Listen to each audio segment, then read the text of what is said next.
Hey there, it's Miley from Cloud App.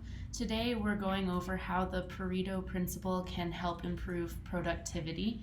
The basic premise of the Pareto Principle is that 80% of your results come from 20% of your efforts.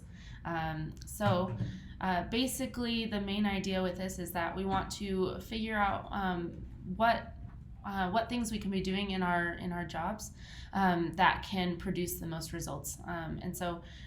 We're going to go over in this how to allocate your time and effort, how to set goals, and how to prioritize, basically so that you can work smarter and not harder.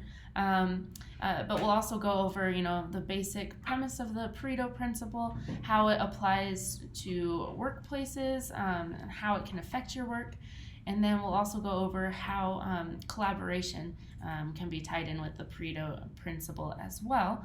So hopefully you find some good tips in here to help you improve your workday and focus on efforts that are going to make a difference.